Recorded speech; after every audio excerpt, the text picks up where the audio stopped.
Alors je reprends, et l'objectif maintenant c'est de partir de Tibère et d'arriver à la chute de Jérusalem, qui nous est décrite en détail. Donc des troupes se répandront comme un torrent et seront submergées devant lui et anéanties, de même qu'un chef de l'Alliance.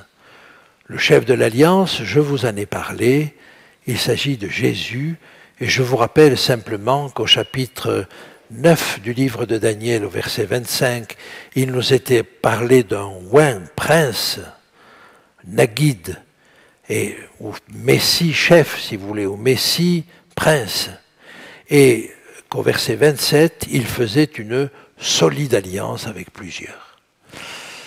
À ce moment-là, nous n'avions aucun doute sur l'identité de ce personnage. Eh bien, c'est sous Tibère que Jésus-Christ fut crucifié, et la date qui est généralement retenue est celle de l'an 31, et nous avons vu qu'elle était prédite par la prophétie des 70 semaines. Je ne reviens pas là-dessus, et je vais passer rapidement sur ce rappel des versets précédents. Et il nous est dit ceci au verset 23. « Après qu'on se sera joint à lui, il usera de tromperie, et il se mettra en marche, il aura le dessus avec peu de monde. » Vous avez là une tactique générale des Romains, mais qui a été adoptée, bien entendu, et peut-être même développée par Tibère, quand vous aviez dans un pays un conflit. Alors, une des deux parties faisait appel aux Romains, le grand frère. Les Romains arrivaient et tranchaient en faveur de l'un ou de l'autre, et puis évidemment c'était l'occasion de prendre pied dans le pays, et puis petit à petit d'imposer leurs lois. Et de cette manière, ils sont arrivés à avoir le dessus en ne mobilisant pas forcément toute leur force, parce qu'ils venaient en appui d'une faction déjà existante. Alors, technique donc habituelle des Romains, et je passe rapidement là-dessus. Il entrera au sein de la paix dans les lieux les plus fertiles de la province. Et il fera ce que n'avaient pas fait ses pères ni les pères de ses pères, il distribuera le butin, les dépouilles et les richesses, et il formera des projets contre les forteresses, et cela pendant un certain temps. Eh bien, c'est toujours la technique des Romains, mais alors là on sait qu'elle a été particulièrement développée par Tibère. César avait envisagé les choses déjà. Mais le pouvoir central distribuait les terres conquises à la noblesse, aux officiers ou aux soldats. Ainsi, c'était le moyen d'avoir des gens qui dépendaient entièrement de l'État, mais qui devaient évidemment faire maintenir et faire respecter l'ordre dans leur territoire. Et donc, on récompensait les soldats, mais en retour, il y avait forcément un service rendu. Et le processus avait été initié par Jules César, mais n'avait pas eu l'accord du Sénat. Et les conquêtes de l'Empire et la nécessité de maintenir les frontières à partir d'Auguste vont pousser les dirigeants à adopter cette stratégie. Et c'est l'historien Columelle qui décrit le processus sous Tibère et sous Caligula. C'est-à-dire que c'est particulièrement Tibère qui a développé, même si c'était de manière embryonnaire avant, c'est Tibère qui a développé ce processus. Et bien sûr, au-delà, ça va être largement utilisé. Voilà donc ce qu'était l'Empire à l'époque de Tibère.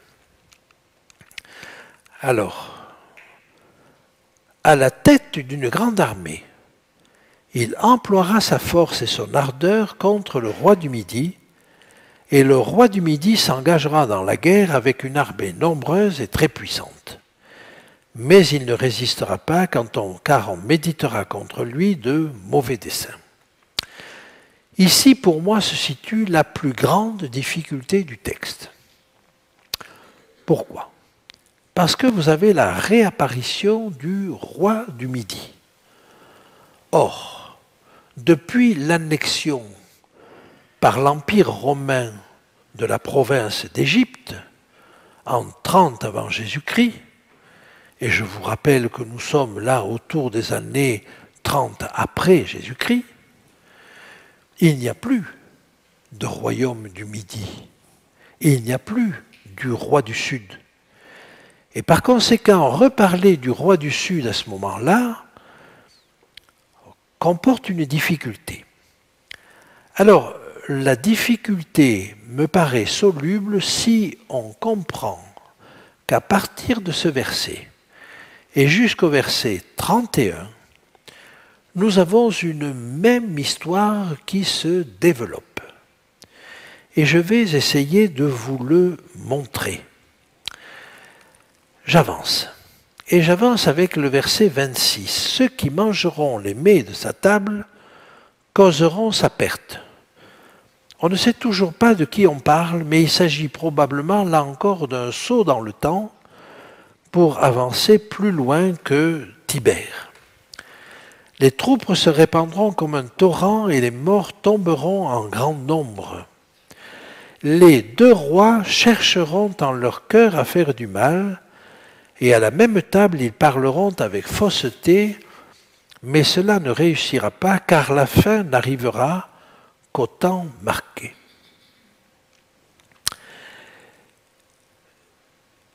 Les deux rois, de qui parle-t-on? Il est probable que l'on parle là de deux autorités, l'autorité centrale à Rome, mais qui laissait un roi sur place, et le roi, en l'occurrence en Israël, c'étaient les descendants, c'est-à-dire c'était les Hérodes, si vous voulez, toute la famille des Hérodes, et les descendants d'Hérode le Grand et d'Antipater. Alors, si vous regardez, et je vais vous faire un résumé de ces versets-là ici, on distingue une première attaque contre le roi du Midi au verset 25. Une résistance et une tentative de conciliation au verset 26 et 27. Un retour au pays enrichi, le verset 28. Une hostilité à l'alliance sainte, verset 28. Qu'est-ce qu'on va comprendre derrière l'alliance sainte? Mais probablement il s'agit de cette alliance, du chef de l'alliance, de celui qui a conclu une alliance avec plusieurs, c'est-à-dire de la chrétienté. Deuxième attaque avec une issue différente, verset 29. Une courte reculade sous l'effet des navires de Kittim, verset 30, accompagnée d'une fureur contre l'alliance sainte, verset 30. Puis une nouvelle attaque contre ceux qui ont abandonné l'alliance sainte, verset 30, et enfin la profanation du sanctuaire au verset 31. Alors, on va le lire ce texte si vous voulez, mais c'est vrai qu'il est il est embrouillé pour le coup, et il est tellement difficile que je ne peux guère le suivre cette fois-ci verset par verset.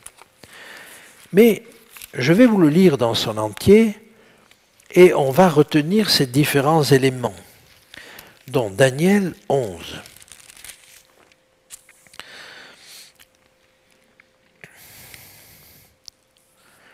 Verset 25.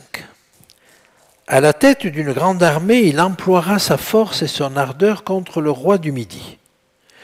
Et là, on peut penser que ce qu'on va appeler le roi du Midi, en réalité, ou bien c'est un roi qui est plus au sud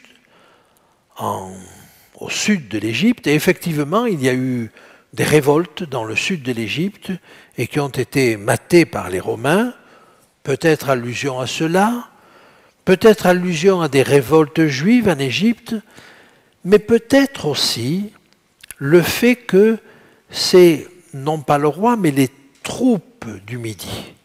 Et un petit peu plus haut, je ne sais pas si vous vous souvenez, mais vers le verset 14, il était question des troupes du Midi. Voilà. Verset 15, le roi du septentrion s'avancera, il élèvera des terrasses et s'emparera des villes fortes. Les troupes du Midi et l'élite du roi ne résisteront pas, elles manqueront de force pour résister. Et il n'est pas impossible qu'à partir de là, les troupes du Midi représentent davantage des forces juives qui résistent aux Romains. Et nous savons qu'après Jésus, après ce temps-là, il y a eu des révoltes juives, une forte résistance, et qu'il est possible que ces choses-là nous soient décrites ainsi. Je continue le texte. Verset 26. Ceux qui mangeront des mets de sa table causeront sa perte. Et les troupes se répandront comme un torrent, et les morts tomberont en grand nombre. Alors, vous avez déjà au verset 26 une tentative de conciliation avec le fait de manger les mets de la table. Verset 27, les deux rois chercheront dans leur cœur à faire du mal. Ces deux rois, probablement, ce sont le roi qui est à Rome, c'est-à-dire l'empereur en l'occurrence, même si on ne l'appelle pas roi avant, et le roi qui est en Judée, c'est-à-dire les Hérodiens. Or, c'est un fait historique extrêmement connu qu'il y a eu des amitiés extrêmement fortes entre les empereurs à Rome pendant tout le 1er siècle et tous les descendants d'Hérode. Et le dernier épisode de cette histoire, de ces liens très étroits, qui sont passés sous Claude, c'est vrai sous Claude, c'est vrai sous Caligula, et c'est vrai même bien plus tard, et le dernier épisode, c'est l'histoire de Titus et Bérénice. Et Titus va devenir empereur, mais vous savez qu'il était lié à Bérénice, une princesse donc juive, et que le Sénat romain l'a obligé à abandonner ce projet de mariage, ce projet d'union, et qu'il a donc dû renoncer à Bérénice. Vous voyez donc qu'il y avait là des liens extrêmement étroits. Alors, on peut penser, c'est du moins l'avis des commentateurs, qu'il y a là une union, une collaboration, et une collaboration d'autant plus importante pour ces deux personnes-là que les deux regardaient l'alliance, les chrétiens, comme des ennemis. Pour l'Empire romain, les chrétiens, cette secte montante était un élément difficile à gérer, qui gagnait du terrain partout, et bien sûr pour les Juifs en Palestine, la même chose.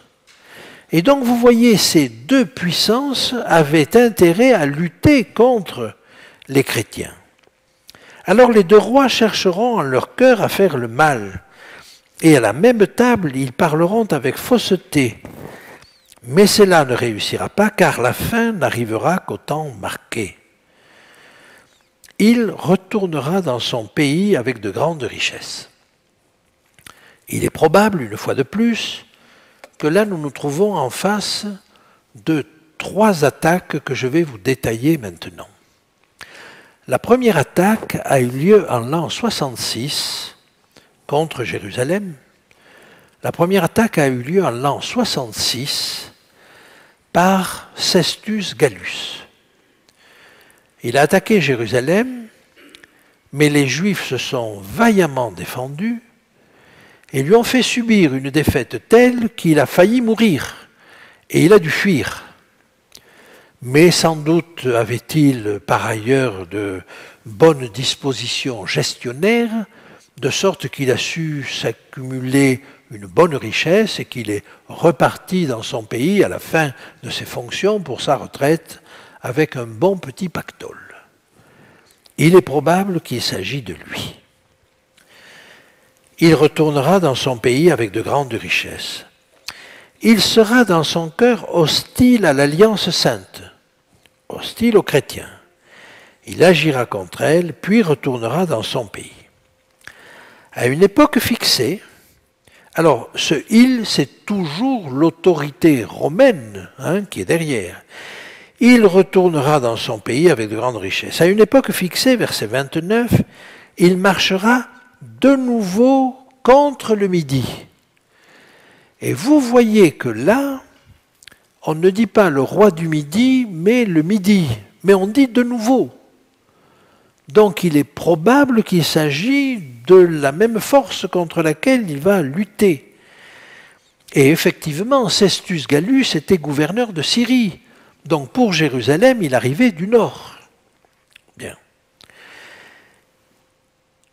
À une époque fixée, il marchera de nouveau contre le roi du Midi, mais cette dernière fois, les choses ne se passeront pas comme précédemment.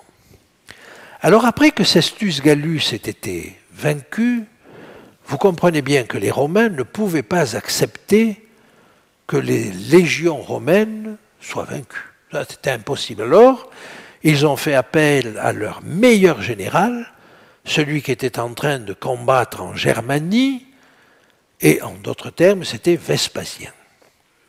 Ils ont fait appel à Vespasien, et Vespasien, en bon stratège, a commencé une occupation systématique du terrain, c'est-à-dire qu'il a commencé à couper les routes et les avenues, si vous voulez, vers Jérusalem.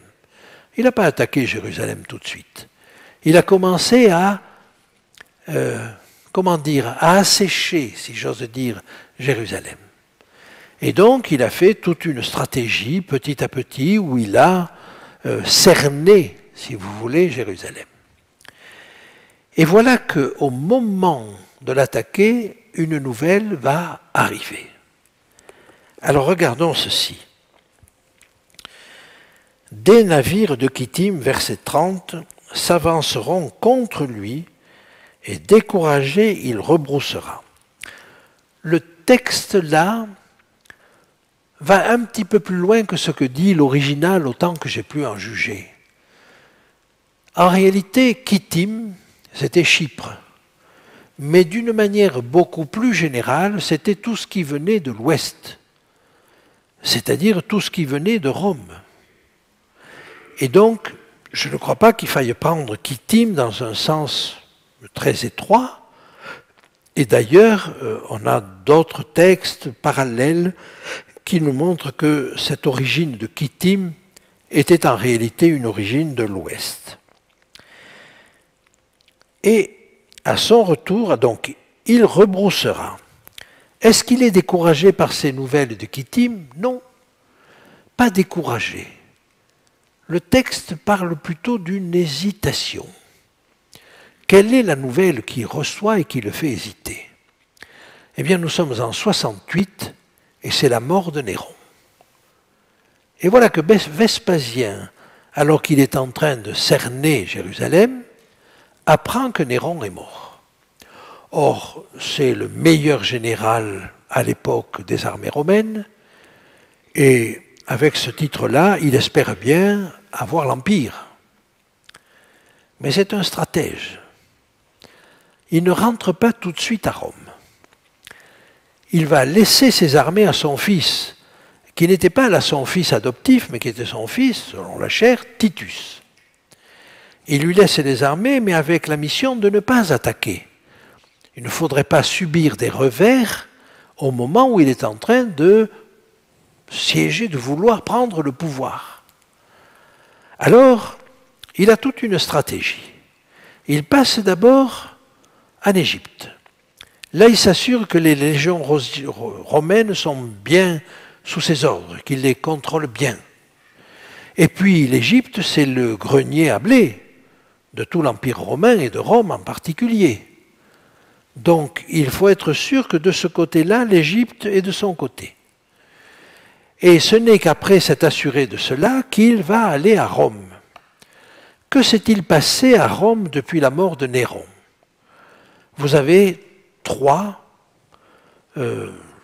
empereurs, si vous voulez, qui vont se succéder, qui vont en réalité se disputer le pouvoir, qui vont rester très peu de temps au pouvoir, Alors c'est Othon, Galba et Vitellius, que vous ne connaissez sans doute pas, parce qu'ils n'ont pas marqué l'histoire. Et quand Vespasien arrive à Rome, il arrive comme un libérateur, il est accueilli, on sait ses exploits. Et donc très rapidement, on lui donne la fonction, et c'est lui qui va balayer toute cette période de trouble. Il arrive au pouvoir. Et une fois qu'il est au pouvoir, que croyez-vous qu'il fait? Alors il va organiser le pays, c'est un stratège, mais maintenant il va pouvoir dire à Titus, son fils, maintenant tu peux attaquer Jérusalem.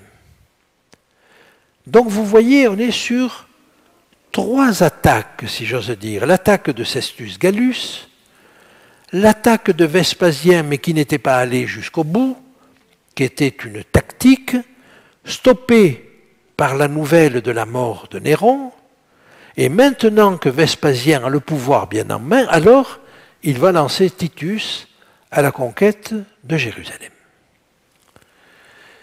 Titus va vouloir épargner Jérusalem et le temple.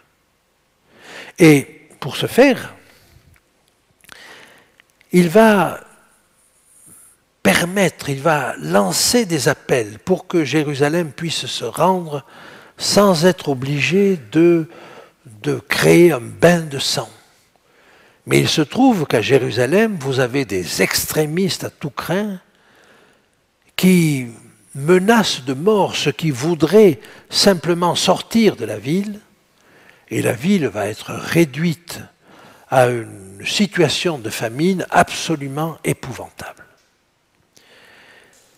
Et pour donner une dernière chance, il va, alors qu'il est sous les murs de Jérusalem, que ses étendards sont déjà plantés là, il va donner un jour de relâche à ses soldats et il va leur payer leur solde. Et que font les soldats quand on leur donne leur solde? Eh bien, on fait ripaille et on boit. L'objectif, c'est que du haut des remparts de Jérusalem, les habitants de Jérusalem voient les soldats romains se goberger et faire la fête, alors qu'eux sont en train de mourir de faim. Et l'objectif, c'est qu'ils se rendent. Mais pour éviter un massacre. Et vous savez bien que quand finalement Titus va lancer l'attaque sur Rome, il va demander à ses soldats d'épargner le temple, et que ces soldats ne vont pas épargner le temple, contrairement à son ordre. Donc vous voyez, il y a eu le désir d'épargner cela. Alors, j'en arrive au dernier verset, et si vous avez suivi jusque-là, verset 31, « Des troupes se présenteront sur son ordre, elles profaneront le sanctuaire, la forteresse, elles feront cesser le sacrifice perpétuel et dresseront l'abomination du dévastateur. » Qu'est-ce que l'abomination du dévastateur? L'abomination du dévastateur, ce sont les abominations que représentaient pour les Juifs les représentations, les bannières, les étendards, les statues des dieux romains. Et on peut étudier ces choses-là en détail, mais quand les statues, quand les dieux romains, les étendards des dieux romains, les bannières des dieux romains ont été en lieu saint, c'est-à-dire sur les murs de Jérusalem ou dans les alentours immédiats, et là je serais content qu'il y ait une étude plus approfondie qui vous soit présentée, quand ces étendards romains ont été en lieu saint, alors vous savez ce qu'a dit Jésus. Fuyez. Et c'était l'occasion, à ce moment-là, la dernière occasion de fuir. Mais on devait fuir au risque de sa vie. Si on avait écouté la première attaque, quand Cestius Gallus est arrivé là, on aurait fui depuis longtemps. Mais il va y avoir une deuxième occasion, bien étroite là, et bien risquée, mais possible encore. Et donc, on arrive à ce verset 31, « Des troupes se présenteront sur son ordre, elles profaneront le sanctuaire et la forteresse, et elles feront cesser le sacrifice perpétuel, et dresseront l'abomination du dévastateur, c'est-à-dire les idoles romaines, dans la ville. » Et à ce moment-là, nous sommes en l'an 70. Alors, je n'ai pas pu suivre, peut-être, verset par verset, cette chose-là. Mais quand il est question du Nagui d'Abrit, du prince de l'Alliance, au verset 22, et qu'on se rend compte qu'ensuite c'est une histoire suivie jusqu'au verset 31, et que l'on comprend que ces attaques successives qui nous sont décrites là correspondent aux différentes attaques sur Jérusalem, je ne peux pas m'empêcher de penser que ce texte-là a trait à cette époque-là. La meilleure confirmation que je puisse avoir de cela, c'est Jésus. Quand vous verrez l'abomination du dévastateur établie en lieu saint, alors fuyez. Ne parlait-il pas de la prise de Jérusalem à ce moment-là? Eh bien, l'abomination du dévastateur, il a dit de qui c'était ça, d'où il l'a prise? Dont a parlé le prophète Daniel. Et où Daniel en parle-t-il? Il en parle là, au chapitre 11 et au verset 31.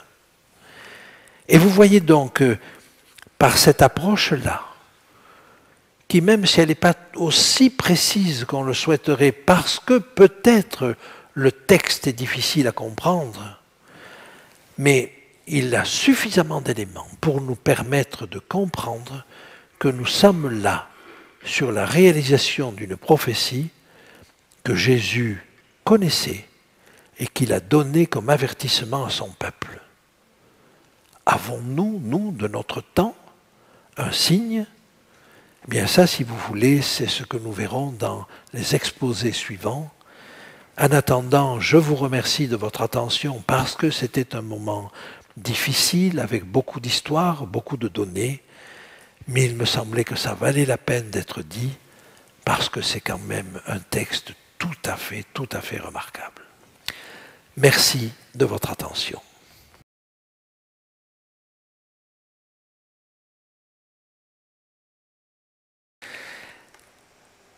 Dans l'immédiat, nous allons voir quelques versets qui font suite immédiatement à cette destruction de la ville et du temple que nous avons vue lors de notre dernier exposé.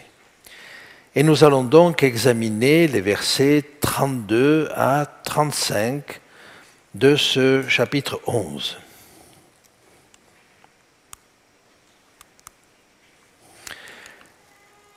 Je vous propose de les lire. « Il séduira par des flatteries les traîtres de l'Alliance, mais ceux du peuple qui connaîtront leur Dieu agiront avec fermeté. Et les plus sages parmi eux donneront instruction à la multitude. Il en est qui succomberont pour un temps à l'épée, à la flamme, à la captivité et au pillage. Dans le temps où ils succomberont, ils seront un peu secourus, et quelques-uns se joindront à eux par hypocrisie. Quelques-uns des hommes sages succomberont afin qu'ils soient épurés, purifiés, blanchis, jusqu'au temps de la fin, car elle n'arrivera qu'au temps marqué. » Reprenons le premier verset de ce passage. « Il », qui est ce « il » ? Il me semble que dans la logique du texte que nous avons vu jusqu'à présent, il s'agit toujours de l'autorité romaine, quel que soit l'empereur ou quelle que soit cette autorité à ce moment-là. Il séduira par des flatteries les traîtres de l'Alliance. Alors, je vous rappelle ce que nous avions vu au verset 30 et sur lequel nous étions passés peut-être un peu vite, mais des navires de Kittim s'avanceront contre lui, découragé il rebroussera, Puis, furieux contre l'Alliance sainte, il ne restera pas inactif, et à son retour, il portera les regards sur ceux qui auront abandonné l'Alliance sainte. Et vous voyez donc qu'il y a des personnes qui sont qualifiées ou qui sont incluses dans l'Alliance sainte et qu'on avait envisagée comme la chrétienté, et puis il y a ceux qui auront abandonné l'Alliance sainte, et c'est sans doute de cela dont il est question, les traîtres de l'Alliance sainte. Ceci dit, le verset suivant, le verset 31, nous a menés à la destruction du Temple et de Jérusalem, et par conséquent, on peut penser que sont compris ici ceux des Juifs qui n'ont pas accepté cette nouvelle alliance et qui seraient qualifiés ici de ceux qui ont abandonné l'Alliance sainte. Donc, je reviens à mon texte, il séduira par des flatteries les traîtres de l'Alliance, mais ceux du peuple qui connaîtront leur Dieu agiront avec fermeté. C'est-à-dire qu'on a l'impression qu'il y a là, de nouveau, une collusion entre le pouvoir romain et les autorités juives en place, mais que les chrétiens vont devoir subir leur attaque et qu'ils vont quand même maintenir leur foi avec fermeté. Vous savez qu'il y a eu effectivement de telles choses. Et il semble que les Juifs aient essayé de se démarquer des chrétiens. Par la suite, ce sont les chrétiens qui ont essayé de se démarquer des Juifs. Tout ceci, chaque fois, dans le but d'éviter la persécution romaine. Voilà. Alors, avançons dans le texte. Il faut peut-être y voir les tentatives du pouvoir romain de dresser des Juifs contre les chrétiens, et peut-être de la part des Juifs ou des chrétiens de se démarquer de l'autre faction, puisque le christianisme était considéré comme une secte du judaïsme. Et les plus sages parmi eux donneront instruction à la multitude. Alors, ici, c'est une expression que nous allons retrouver un petit peu plus tard. Mais dans cette première partie du verset 33, il est probable qu'il s'agit des apôtres et puis des disciples aussi qui sont partis un petit peu dans toutes les directions et qui ont rempli le monde de leur enseignement. On voit d'abord que Jérusalem a été remplie de leur enseignement, et puis on a vu que le christianisme a fait de très grands progrès un petit peu partout dans l'Empire romain et même au-delà de l'Empire romain. Donc, j'aimerais revenir là-dessus parce que au chapitre 12 et au verset 3, ceux qui auront été intelligents, nous est-il dit, brilleront comme la splendeur du ciel, et ceux qui auront enseigné la justice à la multitude brilleront comme des étoiles à toujours et à perpétuité. Il y a là une promesse vis-à-vis de ceux qui enseignent. Alors, quand il est parlé des intelligents, une fois de plus, vous comprenez qu'il s'agit plutôt des sages, et qu'il s'agit de ceux qui vont enseigner, donner l'instruction. Mais il ne s'agit pas simplement de donner l'instruction, comme au verset 33, il s'agit d'enseigner la justice.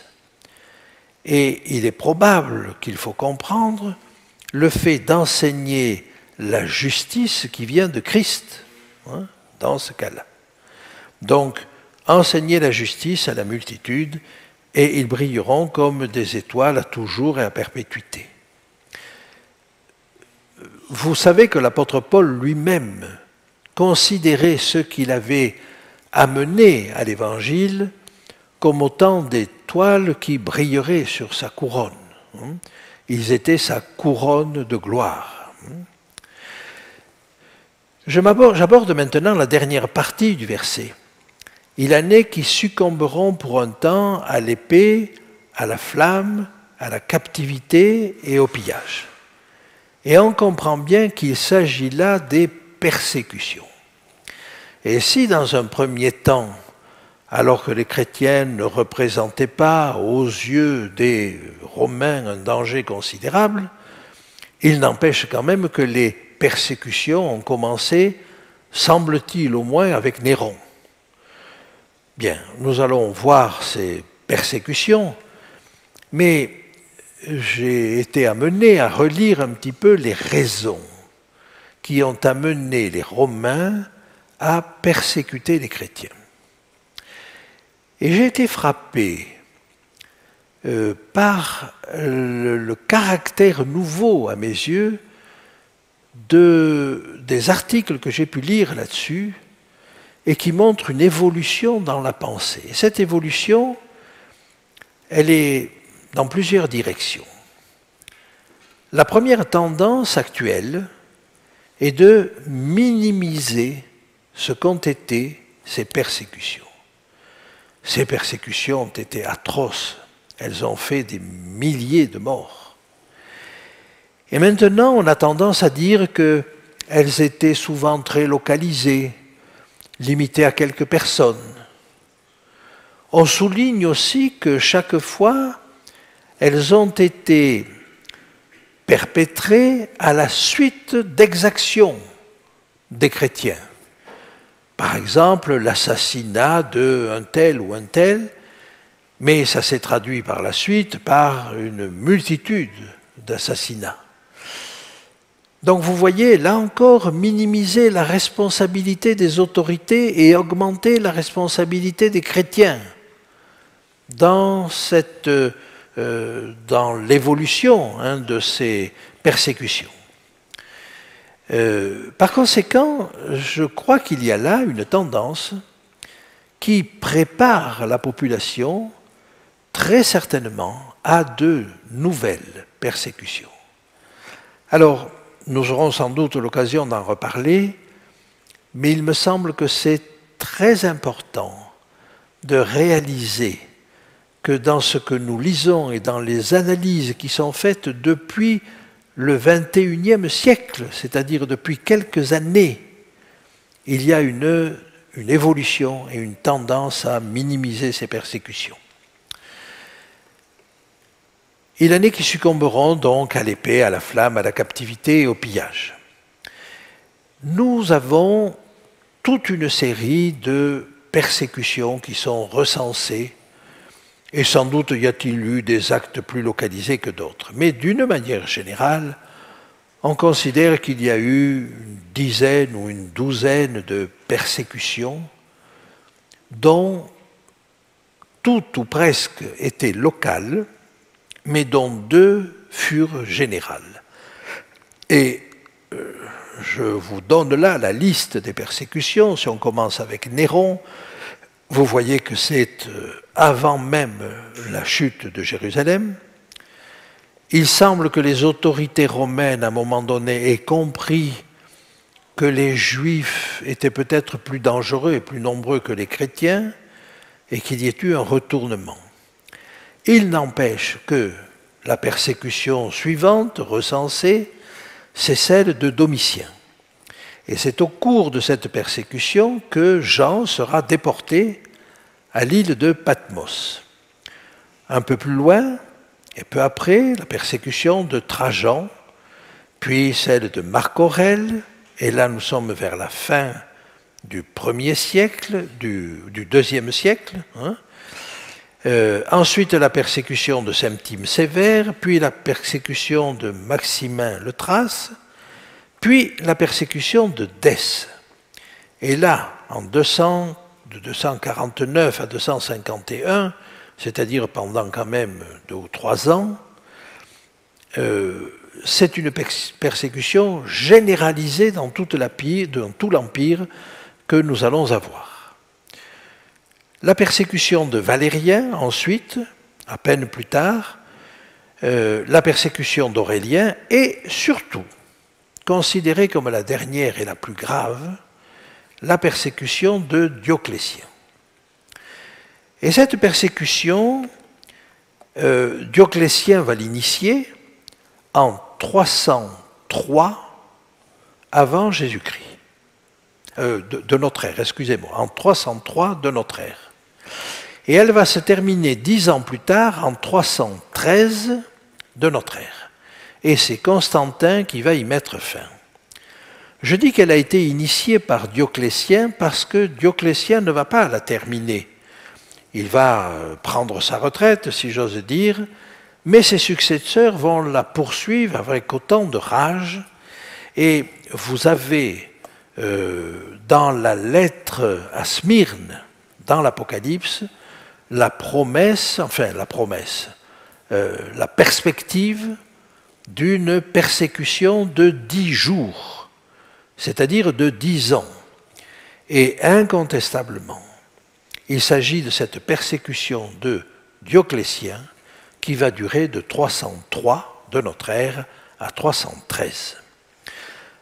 C'est important parce que, et elle fut dramatique, parce que quand en 325, c'est-à-dire quand même une douzaine d'années après la fin de la persécution, Constantin a convoqué les autorités religieuses au concile pour le concile de Nicée, ce qu'on a appelé le concile de Nicée. En 325 donc, beaucoup d'autorités et d'évêques étaient décédés. Mais ceux qui n'étaient pas décédés étaient presque tous mutilés, ou aveugles, ou borgnes, ou ayant perdu un bras ou une jambe. Donc, si vous voulez, la persécution a été extrêmement sévère. Alors, je vais revenir sur ces choses-là, mais retenez donc qu'il y a quand même eu des persécutions d'ordre religieux, même si on a tendance, et c'est une autre tendance de cette réévaluation, une tendance à considérer que ces persécutions n'étaient pas d'ordre religieux, mais étaient d'ordre sécuritaire ou politique.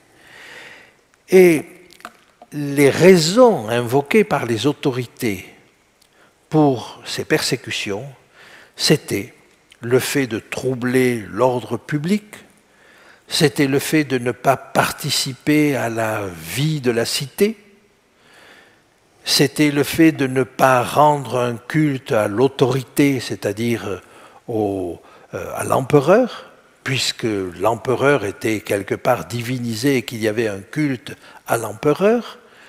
Et donc, vous voyez, on se trouve là devant des éléments d'accusation qui peuvent parfaitement se retrouver aujourd'hui.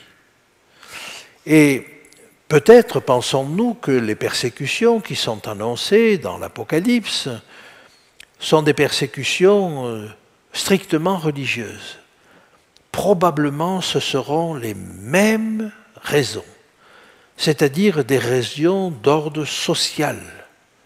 Et c'est parce que les chrétiens apparaîtront comme des fauteurs de troubles, apparaîtront comme des empêcheurs de tourner en rond, apparaîtront comme des gens qui font obstacle à l'unité de la nation, qu'ils seront persécutés. J'avance encore un petit peu, et il nous est dit, dans le temps où ils succomberont, ils seront un peu secourus, et plusieurs se joindront à eux par hypocrisie. Quelle est donc cette époque où l'on a pu se joindre aux chrétiens par hypocrisie? Il me semble qu'il n'y a pas beaucoup de réponses possibles. Et je vous parlais de Constantin. Constantin, en stratège, puisqu'il n'était pas chrétien, Constantin s'est rendu compte que les attaques persistantes des barbares sur l'Empire romain mettaient en danger cet Empire romain et que l'Empire romain était en train de détruire en son sein les plus courageux, les plus vaillants, les plus fermes, les plus solides, les plus fidèles, Il s'est dit, nous commettons une erreur. Et il a donc décidé de permettre aux chrétiens de vivre, tout simplement. Et il a compris qu'il y avait là un moyen de renforcer l'Empire. Alors, pour cela, et c'était une époque où ils étaient entre 2 et 4 empereurs, il a lutté contre les autres empereurs. Et en luttant contre les autres empereurs, il a remporté cette victoire au pont Milvius, qui est assez connue, et il a fini par édicter l'édit de Milan. Et nous allons voir un petit peu ce dont est fait cet édit de Milan ou de Nicomédie, parce que ils étaient à ce moment-là 2 empereurs, et l'édit de Milan a été repris et placardé ensuite par Licinius, l'autre empereur du temps de Constantin. Alors, voici des extraits de cet édit. Lors d'une rencontre à Milan, Constantin et Licinius ont élaboré les grandes lignes de leur politique, y compris en matière religieuse, et le 13 juin 313, à Nicomédie, Licinius fait afficher un rescrit impérial reprenant les décisions prises à Milan en matière de religion. Un rescrit, c'est un écrit d'un empereur, de l'autorité impériale, qui répond à une demande des autorités locales ou même à une demande de particuliers. Voilà ce qu'il nous dit. Lorsque moi, Constantin Auguste, et moi, Licinius Auguste, nous sommes venus sous d'heureux auspices à Milan et que nous y recherchions tout ce qui importait à l'avantage et au bien public, parmi les autres choses qui nous paraissaient devoir être utiles à tous à beaucoup d'égards, nous avons décidé en premier lieu et avant tout de donner des ordres de manière à assurer le respect et l'honneur de la divinité, c'est-à-dire nous avons décidé d'accorder aux chrétiens et à tous les autres le libre choix de suivre la religion qu'ils voudraient, de telle sorte que ce qu'il peut y avoir de divinité ou de pouvoir céleste puisse nous être bienveillant, à nous et à tous ceux qui vivent sous notre autorité. Donc vous voyez, c'était une liberté religieuse non seulement pour les chrétiens, mais pour tous, pour toutes les religions. Et il continue de la manière suivante. Et en outre, voici ce que nous décidons en ce qui regarde les chrétiens, leurs locaux, où ils avaient coutume de s'assembler auparavant. Si les gens paraissent les avoir achetés, soit à notre fisc, soit à quelque autre, qu'ils les restituent aux dits chrétiens sans paiement et sans réclamer aucune compensation. Toute négligence et équivoque étant mise de côté. Et si certains ont reçu ces locaux en présent, qu'ils les restituent au plus vite aux dits chrétiens. Ainsi, si les acquéreurs de ces dits locaux ou ceux qui les ont reçus en présent réclament quelque chose à notre bienveillance, qu'ils se présentent au tribunal du magistrat local afin que par notre générosité, une compensation leur soit accordée. Donc vous voyez, restitution aux chrétiens sans qu'ils aient à payer, et s'il y a quelque chose à payer, c'est l'autorité qui le paiera. On peut ajouter encore ceci, tous ces biens devront être rendus au corps des chrétiens par tes soins, alors je ne sais à qui ils s'adressent, sans aucun retard et intégralement, et afin que les termes de notre présente loi et notre générosité puissent être portés à la connaissance de tous, il est convenable que ce que nous avons écrit soit affiché par ton ordre, soit publié partout et parvienne à la connaissance de tous de telle sorte que la loi due à notre générosité ne puisse échapper à personne.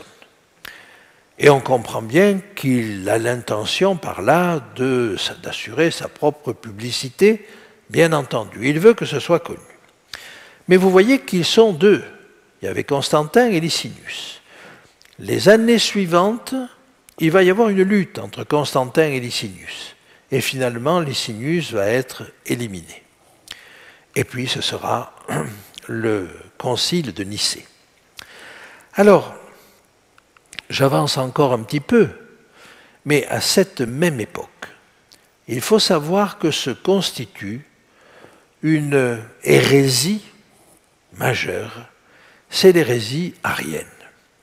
Alors, Arius plutôt, est un prêtre dans l'Église, et il est né dans les 256, c'est-à-dire peu après la persécution de Dèce, et avant même la persécution de Dioclétien, il va commencer à enseigner, et il va être nommé, en 308, il est nommé diacre à Alexandrie, c'est-à-dire encore pendant la persécution de Dioclétien, puis prêtre en 311, en 314, il devient le chef de la communauté de Boccalis à Alexandrie, où il commence à enseigner et propager sa doctrine. Alors, en quoi consiste sa doctrine? Eh bien, il y a quelques points importants que je vous dis. Dieu est unique et inengendré. Tout ce qui est en dehors de lui est créé ex nihilo par sa volonté. Mais le corollaire de ceci, c'est que le logos, la parole, est un intermédiaire entre Dieu et le monde, antérieur au monde, mais non éternel. C'est-à-dire que pour lui, le logos fut créé, sinon créé, engendré, à une certaine époque, très reculée, avant la création du monde, mais il n'a pas toujours été éternel. Voilà l'idée d'Arius. Le logos est donc créé, il est engendré, mais cet engendrement doit s'entendre comme une filiation adoptive. Le logos est donc faillible par nature, mais sa droiture morale l'a gardé de toute chute et il est inférieur à Dieu, mais il est une créature si parfaite qu'il n'en peut être créé qui lui soit supérieur. Eh bien, laissez-moi vous dire que encore aujourd'hui, on trouve des disciples d'Arius ou très très voisins. Alors, voilà, c'est à cette époque-là que se passe cette hérésie. Et ce qu'il faut savoir, c'est que pendant un certain temps, les barbares, si j'ose dire, ont été gagnés plus facilement par l'arianisme que par le christianisme. Et il fut un temps où on avait le sentiment que c'est l'arianisme qui allait dominer la chrétienté. Et finalement, peut-être grâce à Clovis ou grâce à un certain nombre d'autres personnes, c'est la ligne catholique dans le sens de général, de celle qui était à Rome, c'est la ligne romaine qui a triomphé. Alors, j'avance encore un petit peu et j'arrive au verset 35. Quelques-uns des hommes sages succomberont afin qu'ils soient épurés, purifiés et blanchis jusqu'au temps de la fin, car elle n'arrivera qu'au temps marqué. Et une fois de plus, mais c'est la deuxième fois que nous le trouvons dans le texte, notez-le parce que ça nous servira pour une prochaine étude. Les hommes qui ont été persécutés à ce moment-là ont pu croire que c'était la fin. Mais ça n'est pas la fin. Par contre, ce verset 35 se situe après Constantin. Et il me semble que si avant Constantin, il faut parler des persécutions de l'Empire romain contre les chrétiens, avec ce verset 35, il est probable qu'on se situe après Constantin. Et que ce ne sont plus les persécutions de l'Empire contre les chrétiens, ce sont les persécutions de l'Église contre les authentiques chrétiens. Et là, alors, ça va durer pendant une bonne partie du Moyen-Âge. Alors, j'aimerais conclure sur ce passage-là et mettre en garde. Alors, si je veux donner quelques exemples, pensez par exemple que Alexandrie a été particulièrement sévères. Et j'aimerais vous citer le cas d'Hypatie. Je vous en ai déjà parlé, mais Hypatie était une païenne, mais elle était professeure de sciences à la faculté, si j'ose dire, d'Alexandrie. Eh bien, parce qu'elle était accusée d'avoir entraîné vers le paganisme un gouverneur qui était théoriquement chrétien, eh bien, elle a été prise. Alors, c'était en 415, hein, c'était au début du 5e siècle. Mais elle a été prise par les chrétiens et dépecée vive. C'est-à-dire que c'est quelque chose d'épouvantable. Et dès la fin du IVe siècle, on voit des chrétiens persécuter des non-chrétiens. On le verra persécuter des chrétiens aussi, mais persécuter des non-chrétiens.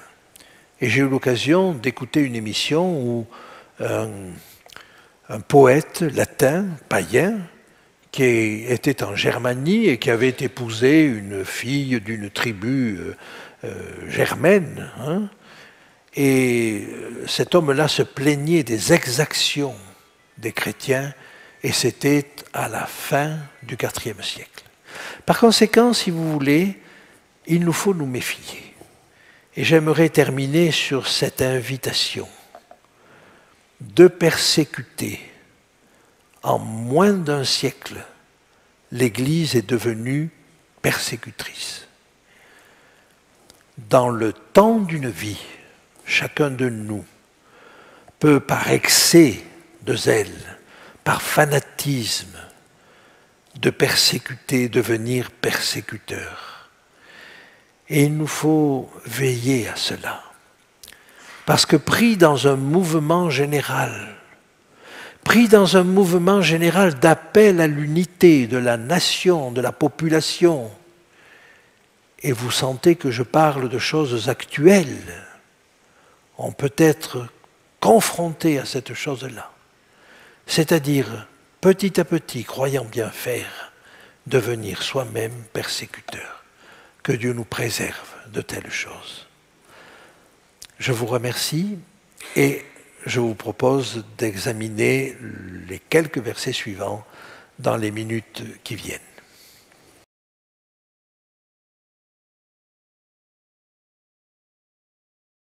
Nous abordons là la période politico-religieuse de l'autorité romaine. Qu'est-ce qui nous permet de dire que l'on change de dynastie? Et une fois de plus, nous allons retrouver cette phrase fatidique, « Le roi fera ce qu'il voudra ».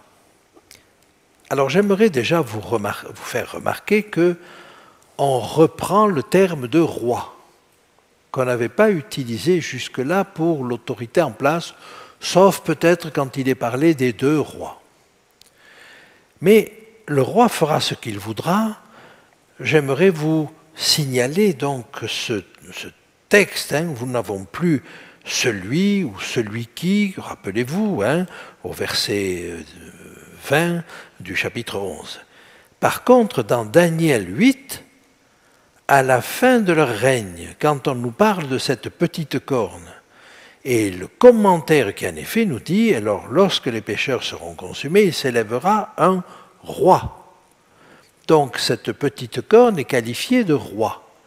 Et de nouveau maintenant, on voit un roi qui apparaît. Vous voyez que nous ne sommes donc plus sous l'économie romaine impériale, là. On change de dynastie. Maintenant, est-ce que nous avons d'autres éléments dans le texte pour savoir que nous abordons la période religieuse ou politico-religieuse? Regardez, la suite du texte est évidente. Il s'élèvera, il se glorifiera au-dessus de tous les dieux. Il dira des choses incroyables contre le Dieu des dieux. Il prospérera jusqu'à ce que la colère soit consommée, car ce qui est arrêté s'accomplira. Et vous voyez que nous retrouvons là ce que nous avions retrouvé à la fin du chapitre 9, c'est-à-dire qu'il y a un temps où la colère enfle, enfle, et qu'on arrive jusqu'au bout de la colère. Nous reprendrons ceci. Si nous regardons maintenant le parallèle dans Daniel 8, 25, parallèle avec la petite corne. À cause de sa prospérité et du succès de ses ruses, il aura de l'arrogance dans le cœur, il détruira beaucoup d'hommes qui vivaient tranquilles et s'élèvera contre le chef des chefs. J'aimerais attirer votre attention sur quelques ressemblances qui sont tout à fait extraordinaires. Entre ces deux textes, c'est-à-dire le texte du chapitre 11, qui nous parle de ce nouveau roi, et le texte du chapitre de Daniel 8, du chapitre 8, donc, qui nous parle de la petite corne, il y a des ressemblances, même dans le vocabulaire, qui sont tout à fait remarquables. Alors, en particulier, tout ce que vous voyez par le fait de s'élever, par exemple, le roi fera ce qu'il voudra, il s'élèvera. Le terme qui est employé là, c'est « il se grandira ». C'est la racine gadal, être grand. Eh bien, dans Daniel 8, je ne sais pas si vous vous rappelez de ce que nous avions dit, mais cette petite corne, elle se grandissait jusqu'au chef de l'armée, et elle devenait très grande, elle devenait immensément grande, et puis voilà. Voilà comment a été bâti le texte. Et nous avons cette même chose-là, le fait de s'élever, de se grandir. Le deuxième point que j'aimerais souligner, c'est qu'il se glorifiera au-dessus de tous les dieux, il dira des choses incroyables. Le mot qui est traduit là par incroyable est le même mot qui est traduit dans Daniel 8 par incroyable. Il fera d'incroyables ravages. Alors il faudrait sans doute retraduire tout cela, mais ce mot-là, ce mot particulier, n'est employé dans Daniel que là, que dans ces deux textes. C'est-à-dire qu'une fois de plus, pour qui fait attention au vocabulaire employé, quand on lit au chapitre 11 et au verset 36, il dira des choses incroyables, on est obligé de penser à Daniel 8, 24.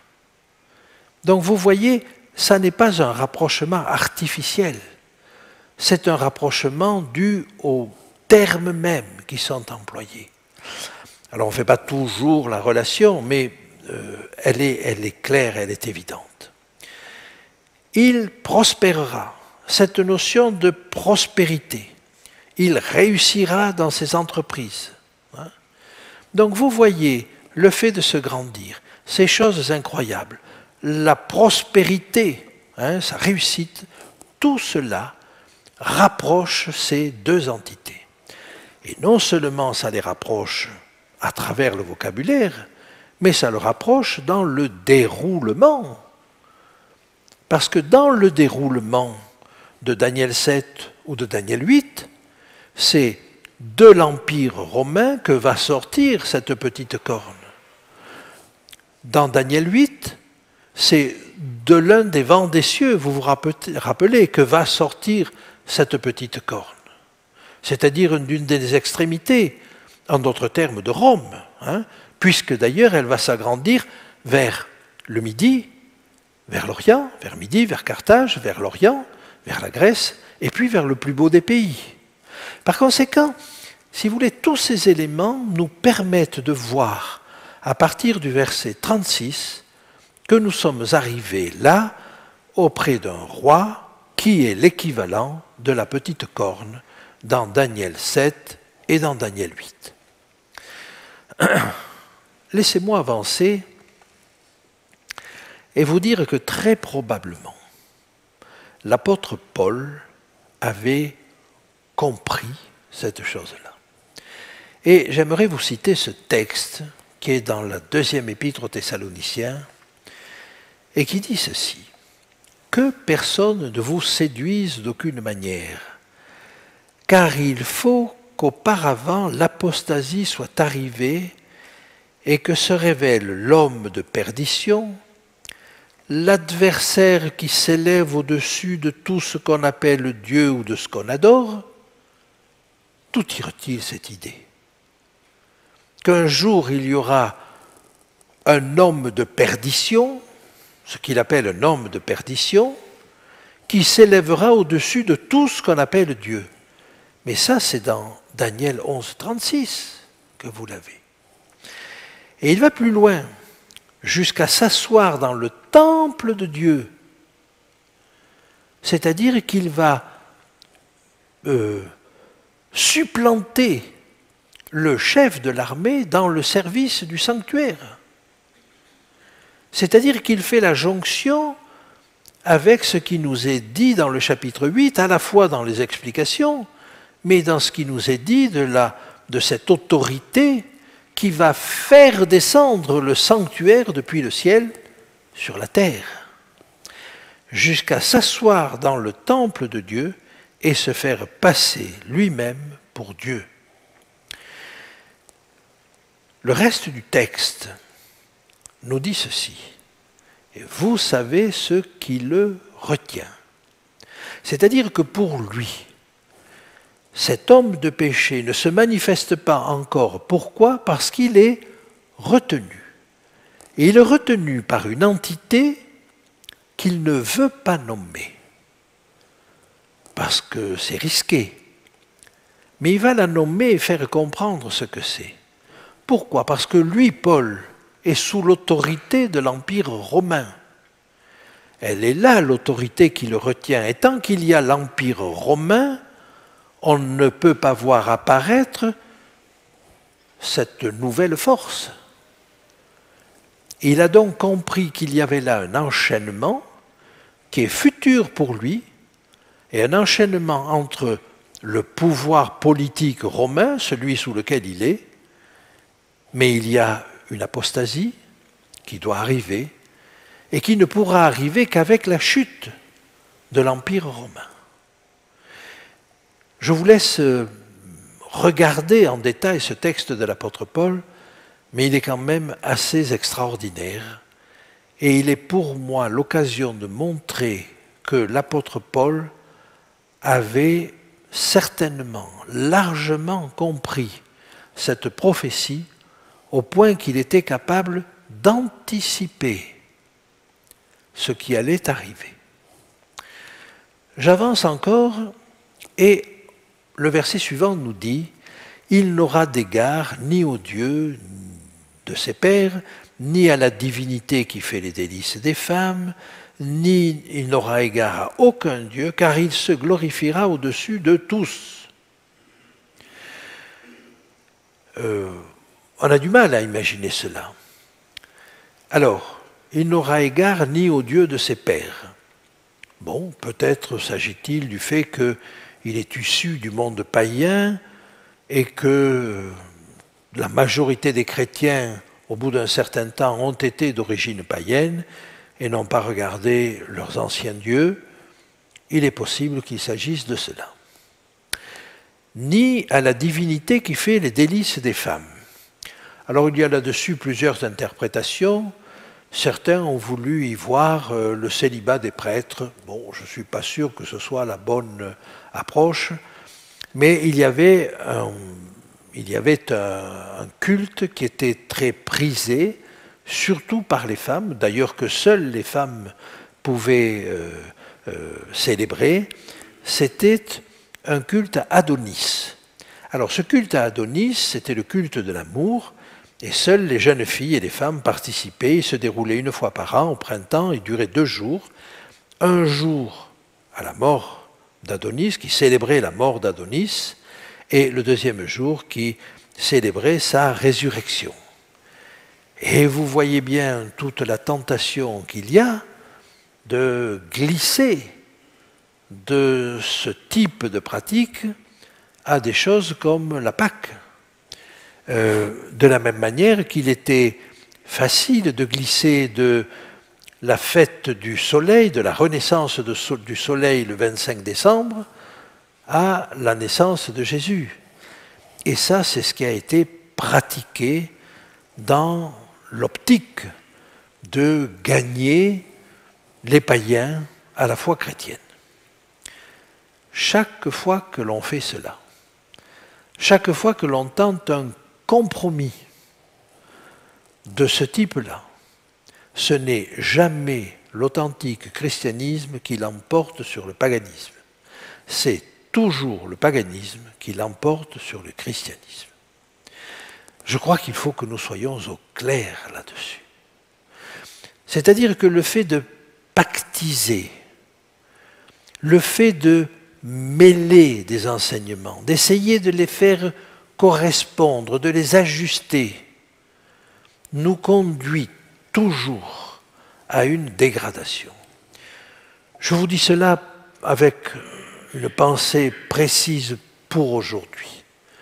Vous avez actuellement, dans le monde protestant, des théologiens qui sont en train de voir comment on pourrait faire cohabiter la pensée protestante et le culte de Marie. Et vous comprenez que c'est un drame. Mais ça existe. Ça existe. Il y a des tentatives de cet ordre-là. Donc je ne vous parle pas simplement de choses qui se sont passées il y a 1600 ans ou 1700 ans. Je vous parle de choses actuelles. Et vous voyez que ces textes ont quelque chose à nous dire pour aujourd'hui. Alors, laissez-moi avancer. Il n'aura d'égard à aucun Dieu et il se glorifiera au-dessus de tous. Une fois encore, je ne voudrais pas peiner qui que ce soit. Parce que je crois que c'est le système qui est pervers et qui a entraîné derrière lui une quantité de personnes. Mais je ne veux attaquer personne. Simplement, quand on voit qu'il y a des titres, et au cours des siècles, des titres faramineux ont été donnés à la papauté. Mais il nous reste encore des titres comme Saint-Père, Très Saint-Père, Vicaire du Fils de Dieu, c'est-à-dire le remplaçant du Fils de Dieu sur la terre. Ce titre-là, en soi, signifie que depuis que Christ est crucifié, celui qui le remplace sur la terre, c'est le pape. Alors que Jésus lui-même a parlé du Saint-Esprit comme son successeur. Une fois de plus, je ne crois pas que le brave curé de campagne, qui se fait appeler père par ses paroissiens, et ceux qui l'appellent père de manière très affectueuse, soient conscients qu'il transgresse quelque chose. Mais je crois que le système a été tel qu'on a débordé, on a dépassé tout ce que l'on peut imaginer. Dites-vous qu'à un moment donné, cette autorité au Vatican, ou cette autorité à Rome, se faisait appeler le maître de l'univers. De l'univers. C'est-à-dire pas seulement le maître de cette terre, mais le maître de l'univers. Alors, il n'y a plus actuellement, on n'entend plus de telles prérogatives, mais ça a existé. Ça a existé. Et je me permets encore d'avancer. Il se glorifiera au-dessus de tout et de tout ce qu'on peut imaginer. Littéralement, il se grandira. Donc il n'a égard à aucun Dieu, mais le verset 38 nous donne une autre indication. Toutefois, il honorera le Dieu des forteresses sur son piédestal. De quoi s'agit-il? À ce Dieu que ne connaissaient pas ses pères, il rendra des hommages avec de l'or, de l'argent, des pierres précieuses et des objets de prix. À quoi cela nous fait-il penser? Alors le Dieu des forteresses, Mahusim, ce Dieu des forteresses Forteresse peut être compris comme un lieu élevé, simplement. Le Dieu des lieux élevés, sur son piédestal. Si vous pensez à quelques lieux élevés, je ne sais pas si c'est le cas en Belgique, mais en France c'est très courant, même si ça a peut-être tendance à disparaître, avec un piédestal, avec un socle. Qu'est-ce que vous trouvez au-dessus de cela? Vous trouvez de temps en temps des crucifix, de temps en temps des oratoires, mais très souvent, vous retrouvez Marie. Et je ne sais pas si vous avez eu l'occasion de voir l'intérieur des grottes à Lourdes. C'est incroyable. C'est incroyable. Et je peux vous dire que dans certaines circonstances, comme dans ces lieux mariaux, ou comme dans certaines églises, les offrandes, les objets de prix donnés à Marie et les actes de dévotion donnés à Marie sont bien plus importants en richesse et en nombre que ceux accordés à Jésus-Christ. Je suis toujours frappé, alors que ça pourrait être un objet de discorde entre les protestants et les catholiques, de voir que le catholicisme n'abandonne rien de la mariologie et que ce sont au contraire les protestants qui sont en train de faire des petits pas vers l'Église pour la rejoindre même sur le terrain de Marie.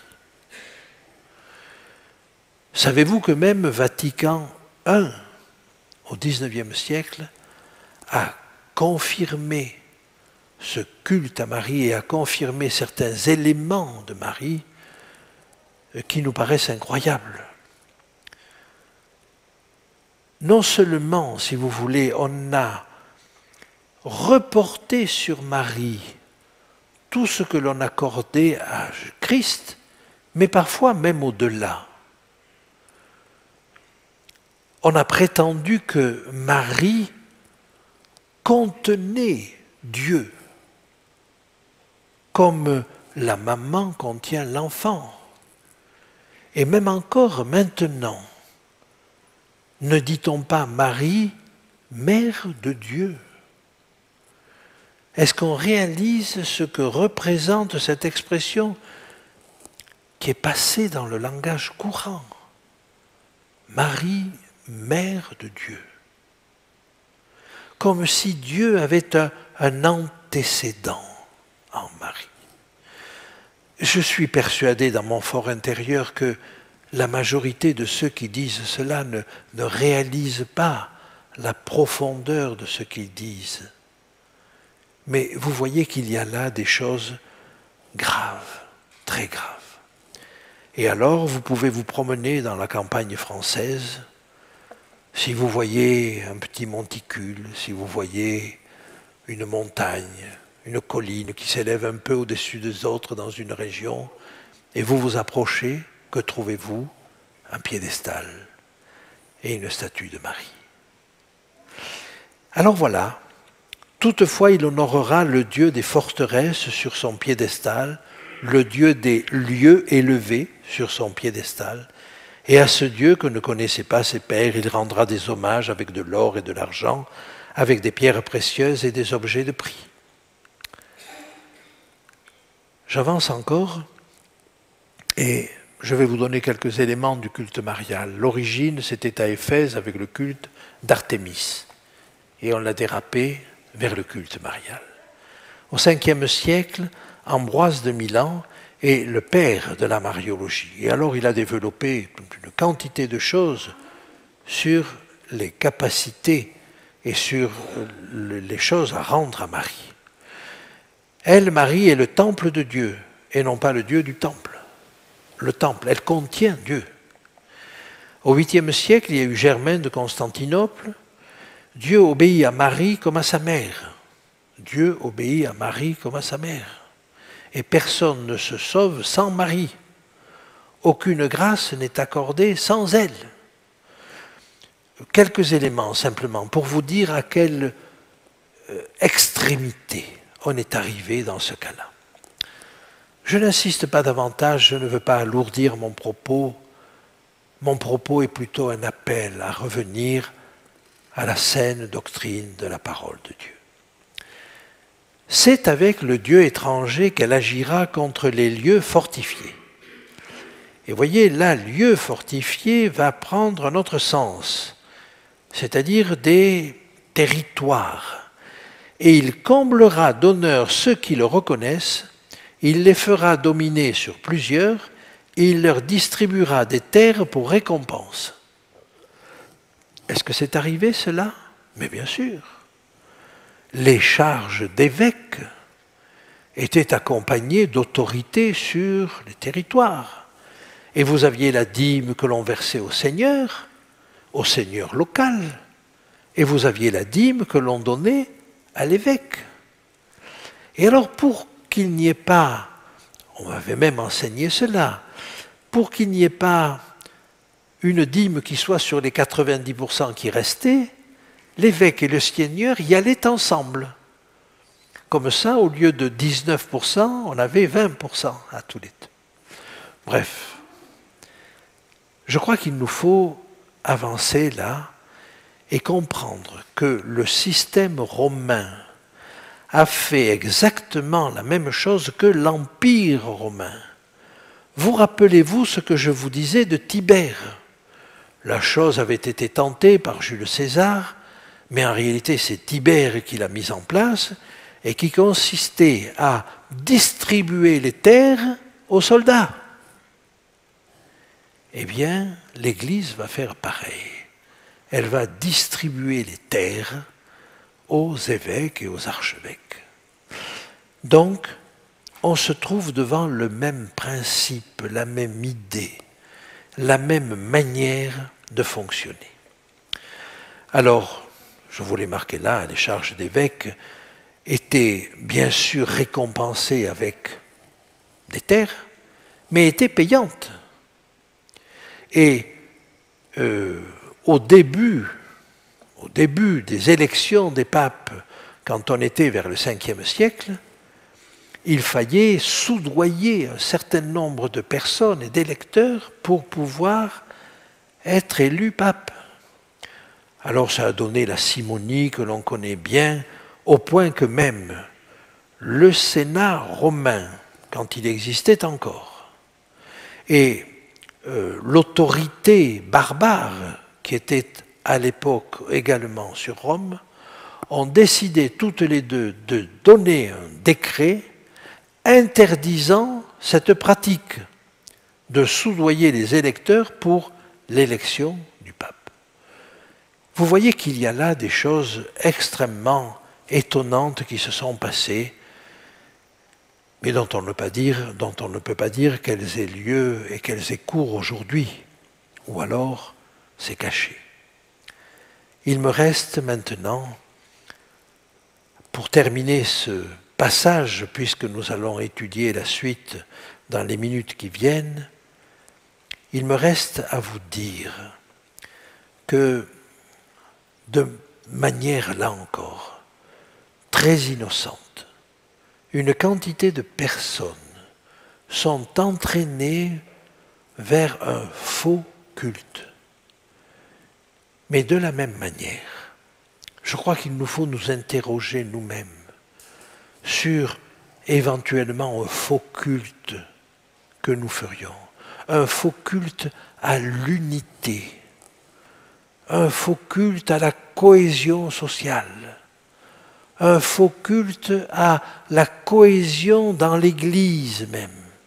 Bien sûr que Jésus nous appelle à l'unité, ça c'est une évidence, mais nous appelle-t-il à l'unité au détriment de la vérité? Sûrement pas. Alors la recherche de la vérité va peut-être nous faire passer pour des extrémistes, mais non. Est extrémiste celui qui veut imposer sa vue à d'autres. il n'est pas extrémiste sur les vues qu'il a, lui. Et par conséquent, je crois qu'il nous faut rester fermes sur les positions quand nous les croyons vraies et justes. Et vous savez que l'apôtre Paul dit que tout ce qui n'est pas le fruit d'une conviction est péché. Il y a une tendance à dire tout le monde il est beau, tout le monde il est gentil, tout le monde il a raison. Ça, c'est une tendance actuelle, mais ce n'est pas une bonne tendance. Chacun a le droit de penser ce qu'il veut, et même Dieu nous laisse la liberté de penser ce que nous voulons. Nous devons faire comme Dieu et accorder à chacun la liberté de penser. Elle est essentielle. Par contre, Dieu nous invite à être fermes dans nos convictions. Que Dieu nous donne cette fermeté et qu'il nous donne sans agressivité, sans mauvaise intention vis-à-vis de notre interlocuteur, quel qu'il soit, qu'il nous donne à la fois cette fermeté, mais ce calme et ce respect, afin que nous soyons en paix avec tous, autant que cela dépend de vous, dit l'apôtre Paul. Soyez en paix avec tous. Merci de votre attention.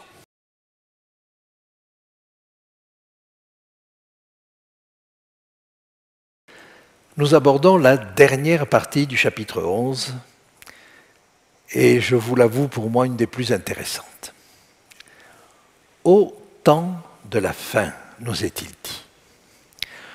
Au temps de la fin, le roi du Midi se heurtera contre lui, et le roi du Septentrion fondra sur lui comme une tempête, avec des chars et des cavaliers, et avec de nombreux navires. Il s'avancera dans les terres, se répandra comme un torrent, et débordera. Nous allons voir toute l'histoire, mais de nouveau, apparaissent là le roi du Nord et le roi du Midi. Et toute la question se pose dans l'interprétation de savoir si nous allons garder la définition du roi du Nord et du roi du Midi telle que nous l'avons eue au début du chapitre 11, quand il s'agissait de ces empires issus de l'empire d'Alexandre le Grand, avec les deux empires principaux, les Séleucides au nord, qui tenaient tout le territoire depuis la Turquie jusqu'à l'Inde, et puis les Ptolémées qui tenaient le royaume du sud, qui n'était autre que l'Égypte.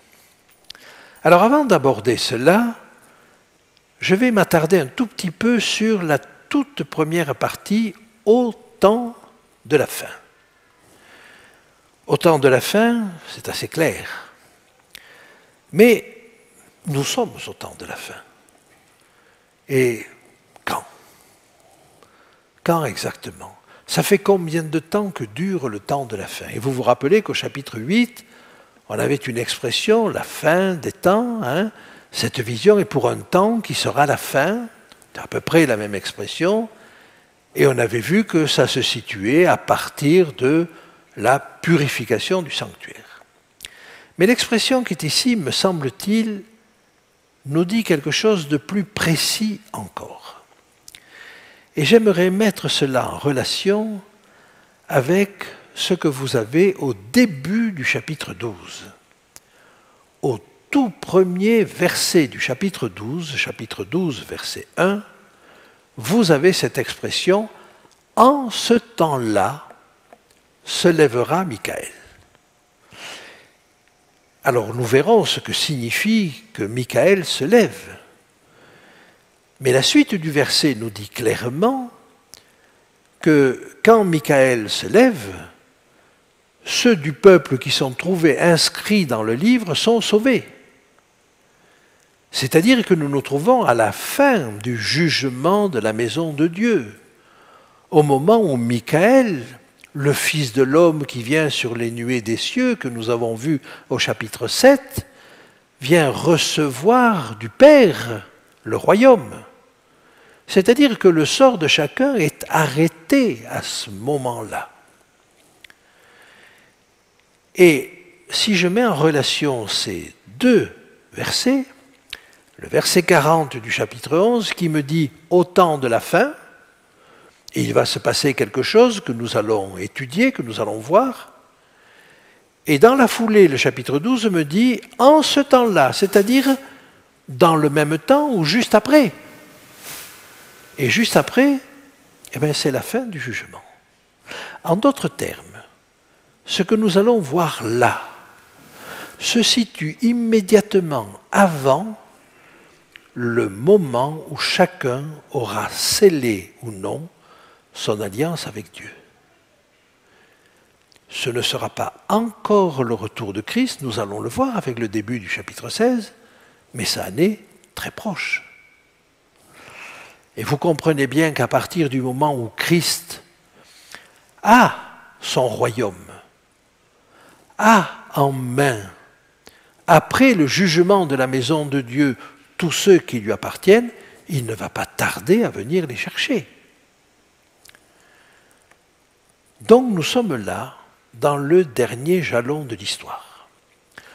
Nous verrons, lundi et mardi, comment cela peut se lier à ce que nous avons vu dans l'Apocalypse. Alors, l'autre question qui peut se poser avec ce texte-là, c'est quel est ce « il » ? Au temps de la fin, le roi du Midi se heurtera contre lui. Qui est celui ? Et le roi du Septentrion fondera sur lui. Première hypothèse, il s'agit de ce roi impudent et qui se glorifie au-dessus de tous les dieux. C'est contre lui que vont se liguer le roi du Nord et le roi du Sud. Sauf que dans la suite du texte, il n'en est pas question. Et nous voyons en réalité, dans la suite du texte, un conflit entre le roi du Nord et le roi du Sud. De sorte qu'il me semble que quand il est dit le roi du Midi se heurtera contre lui, ben c'est le roi du Nord. Et quand le roi du Nord et le roi du Septentrion fondera sur lui, lui c'est le roi du Sud. Bien. Alors avançons sur cette hypothèse-là et voyons ce qu'il est possible de tirer de ce texte-là. Je vous rappelle que si nous gardons les mêmes propositions, le roi du Nord, ça couvre la Turquie, la Syrie, l'Irak, l'Iran, l'Afghanistan, le Pakistan, et puis encore divers territoires, c'est-à-dire un territoire immense. Est-ce que le roi du Nord représente tout cela ? Ou est-ce que, au cours de son évolution, ce roi du Nord, du début du chapitre, a vu ses territoires se restreindre? C'est possible. Le roi du Midi, lui, reste l'Égypte.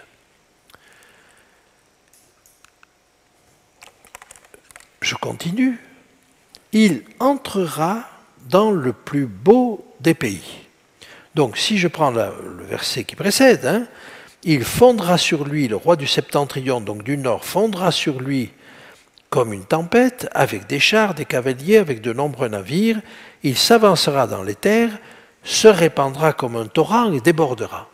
C'est-à-dire qu'il s'agit d'un véritable raz-de-marée. Il entrera dans le plus beau des pays. Alors vous avez appris à connaître le plus beau des pays. C'est Israël. Si j'en crois cette prophétie, ce qui se passera là, si je la prends littéralement, c'est l'envahissement d'Israël.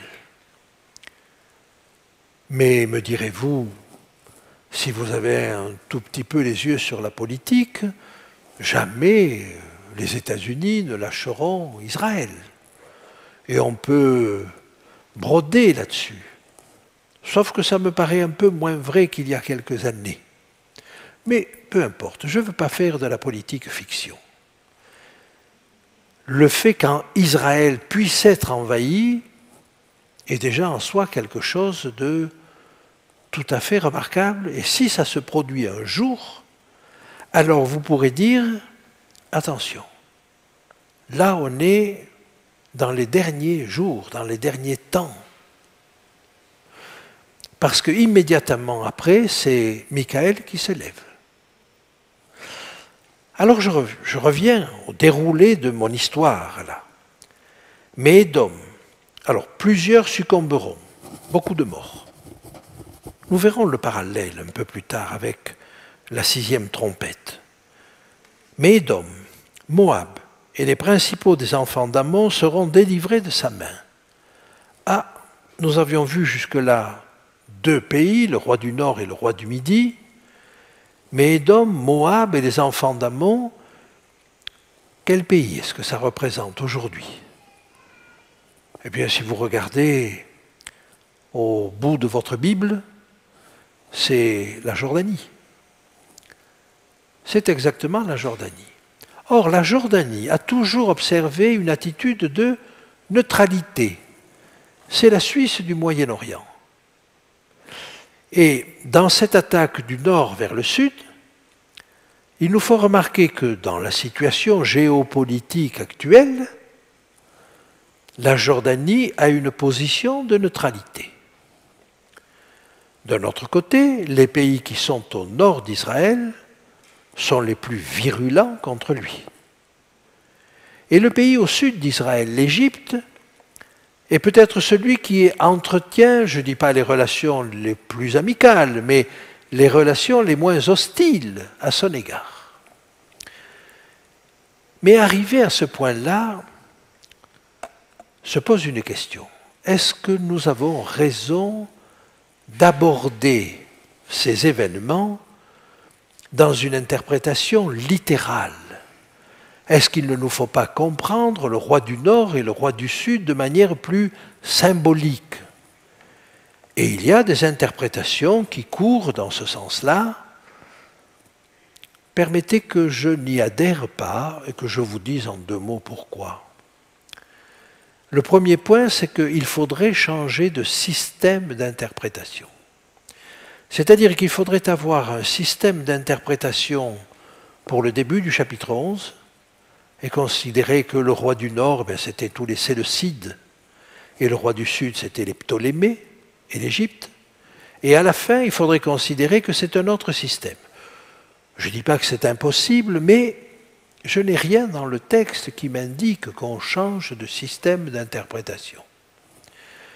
Le deuxième point qui me fait penser qu'il faut être très concret, c'est depuis le départ le fait qu'il n'ait pas fait appel à des symboles. On n'a plus de métaux, on n'a plus d'animaux comme le lion, l'ours ou le monstre, on n'a plus d'animaux de sacrifice comme le bélier et le bouc. C'est une parole, ça n'est pas une vision, c'est une parole qui est annoncée. C'est-à-dire que c'est une explication. Et il me semble que comme telle, elle doit être prise au premier degré autant que faire se peut. Le troisième élément qui me fait pencher vers une interprétation directe, c'est le fait que nous avons une quantité de détails, comme celui-ci, Édom, Moab et les enfants d'Ammon. Et si éventuellement on peut trouver un sens au royaume du Nord, comme étant Babylone, et si on peut le rapprocher éventuellement de la Babylone de l'Apocalypse, si on peut voir dans l'Égypte un autre symbole de l'athéisme, de celui qui se coupe de Dieu, qui refuse Dieu, comme Pharaon l'a fait lors des plaies d'Égypte, éventuellement, on peut imaginer cette chose-là. Mais que va-t-on dire d'Édom, Moab et des principaux des enfants d'Ammon? Que va-t-on dire de Put et de Cush qui sont cités un peu plus tard? Et vous voyez que ces détails-là me poussent à penser qu'il s'agit d'une approche littérale. Et donc, je vais développer cette pensée-là. J'avance donc et j'aimerais vous montrer que dans ce texte, il y a 5 groupes de pays. Vous avez d'abord le roi du Nord. Alors la Turquie, la Syrie, l'Irak, l'Iran et éventuellement d'autres. Je vous ai cité là les 4 pays qui sont baignés par l'Euphrate. Retenez cela, ça nous servira un petit peu plus tard. Vous avez le roi du Midi. Le roi du Midi, c'est l'Égypte. Et vous vous rappelez que dans le début du chapitre, à un moment donné, l'Égypte était citée littéralement. Puis vous avez le plus beau des pays. Le plus beau des pays, c'est Israël. Pas de doute là-dessus. Vous avez ensuite Édom, Moab et les enfants d'Ammon, qui représentent la neutralité, c'est-à-dire qu'ils ne sont pas envahis lors de cette agression. C'est la Jordanie. Et puis, il va y avoir un 5e groupe dont je vais vous parler un petit peu plus tard, parce qu'il arrive un peu plus tard dans le texte. Verset 42. « Il étendra sa main sur divers pays, et le pays d'Égypte n'échappera pas. » Et donc vous voyez que cette attaque se précise. C'est une attaque des pays qui sont au nord d'Israël, qui envahissent Israël, qui envahissent l'Égypte. Que se passe-t-il après? Il dressera, alors là j'ai oublié un verset, voilà, pardonnez-moi, il se rendra maître des trésors d'or et d'argent et de toutes les choses précieuses de l'Égypte, les Libyens, alors certaines versions traduisent les Libyens et les Éthiopiens, et d'autres laissent le terme original Put et Cush.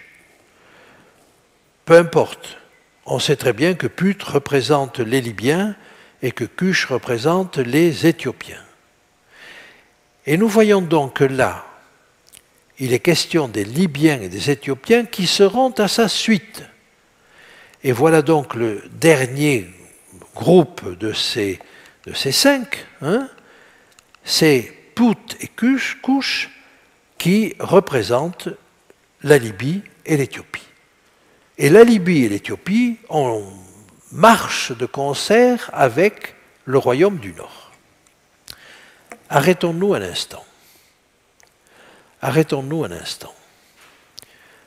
La situation géopolitique actuelle nous décrit une situation qui est très superposable à celle qui nous est décrite dans ces quelques versets.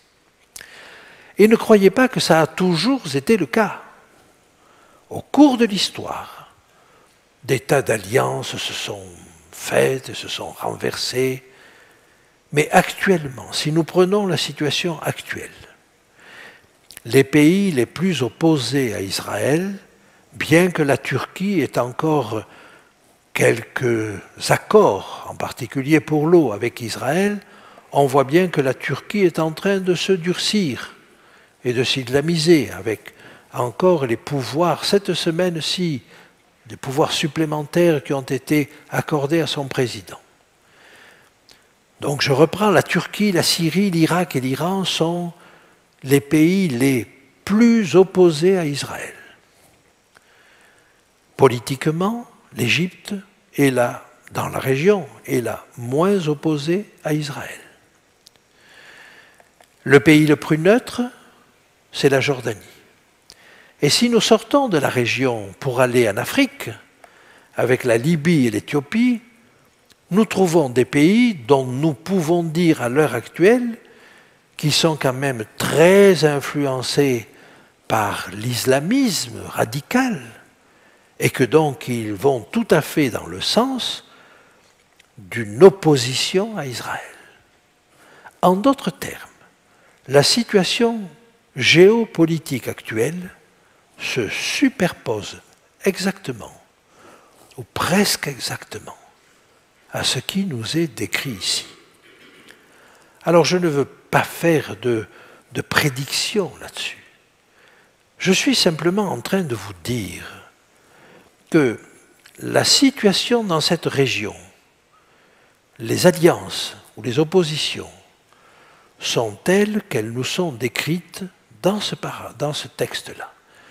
Et comment ne pas le prendre au premier degré dans ces conditions? Mais je vous rappelle, au temps de la fin,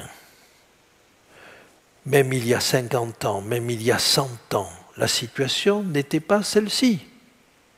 Je vous rappelle simplement qu'il y a très peu de temps, la Turquie cherchait à rentrer dans l'Europe, que la Turquie fait encore partie de l'OTAN. Mais c'est en train d'évoluer. Alors, réalisons que la situation actuelle a été prévue. Combien de temps est-ce qu'il va falloir pour que se déclenche cette guerre au Moyen-Orient? Je suis totalement incapable de vous le dire. Mais ce que je peux dire aujourd'hui, c'est que les éléments sont en place pour que ça se réalise littéralement. Ce qui est intéressant, c'est de voir la suite du texte. Comment cette chose-là va évoluer. Alors, j'arrive au verset 44. Alors que cette armada envahit Israël et l'Égypte, voilà que des nouvelles de l'Orient et du Septentrion. Qu'est-ce que ça peut être? De l'Orient, il s'agit de l'Extrême-Orient. Alors ça peut être l'Inde, ça peut être la Chine, ça peut être le Japon, ça peut être tout cet Extrême-Orient. Mais de l'Orient et du Nord, et du Septentrion. Et qu'est-ce qui est au nord de ces pays? La Russie. Et des nouvelles de l'Orient et du Septentrion viendront l'effrayer, et il partira avec une grande fureur pour détruire et exterminer des multitudes. Et là, nous voyons chez cet assaillant, qui est le roi du Nord depuis le départ, le désir de tuer, et de tuer beaucoup. Est-ce que c'est un sentiment qui existe aujourd'hui? Il y a des appels à tuer, et des appels à tuer beaucoup. Et vous savez, l'actualité est faite d'attentats. Donc vous voyez ce désir de tuer, ce désir de faire mal, même si on se sent cerné et perdu, est quand même quelque chose qui est tellement proche de nous en ce moment, et proche de l'actualité, que je ne peux pas passer sous silence cette chose-là. La suite. Alors, ça c'est ce dont je vous ai parlé juste avant le système, la fin de l'intercession. Je reviendrai là-dessus. Mais le verset 45, il est malencontreusement passé un tout petit peu avant, j'y reviens, voilà. Il dressera les tentes de son palais entre les mers vers la glorieuse et sainte montagne, puis il arrivera à la fin sans que personne ne lui soit en aide. Il, au vu ou à l'ouïe de ces nouvelles qui viennent de l'Orient et du Nord, il décide de camper sur place et il dresse les tentes de son palais entre les mers. Que peuvent être ces mers? La mer Méditerranée, certainement, mais vous savez qu'on appelait le lac de Tibériade la mer de Tibériade ou la mer de Galilée. Et la mer Morte est aussi appelée une mer. Alors, nous avons là trois mers. La mer Méditerranée, la mer de Tibériade, la mer Morte, entre lesquelles de ces montagnes, ou au milieu desquelles va-t-il dresser les tentes de son palais? S'il s'agit d'une armada, la région de Jérusalem, qui est assez montueuse, ne permet pas une installation facile. La vallée du Jourdain, par contre, est beaucoup plus propice. Ou alors au nord, entre la mer de Tibériade et la mer Méditerranée, vous avez toute une vallée, la vallée de Jisraël, la vallée de Megiddo, si vous voulez, qui est beaucoup plus propice à la fois au passage des armées et à la station d'une armée. Je suis incapable d'aller plus loin à partir de là. Mais ce qui est intéressant, c'est la fin du verset. puis il arrivera à la fin sans que personne lui soit en aide. Et cette armada qui fera à coup sûr trembler le monde, parce qu'on voit bien comment on tremble. Imaginez qu'une telle force, qu'une telle coalition des pays du Nord se lance sur Israël, l'envahisse, envahisse l'Égypte. Je pense que le monde tremblerait, aurait peur d'une troisième guerre mondiale. Et quand un porte-avions américain se dirige vers la Corée du Nord, on tremble et on pense à une troisième guerre mondiale. Pensez si une chose comme ça arrivait. Et voilà que cette armada qui aura fait trembler le monde arrivera à sa fin sans que personne lui soit en aide. Alors, c'est un coup d'épée dans l'eau, me direz-vous. C'est une tentative avortée. Peut-être. Mais elle nous est donnée comme un signe. Parce qu'on nous dit au temps de la fin, et on nous décrit cet épisode-là, et juste après on nous dit, en ce temps-là, dans la foulée, Michael s'élèvera. Lui, le défenseur des enfants de son peuple, de ton peuple. Alors, j'aimerais vous dire qu'il y a là, non pas une indication vague d'une guerre au Moyen-Orient. Il y a une séquence d'événements. Il y a des pays précis qui sont nommés. Il y a une séquence d'événements, l'envahissement d'Israël, l'envahissement de l'Égypte, les nouvelles qui viennent du Nord et de l'Orient, qui arrêtent cette agression. Le fait que ce mouvement va se trouver arrêté, et non seulement arrêté, mais qui va s'effondrer.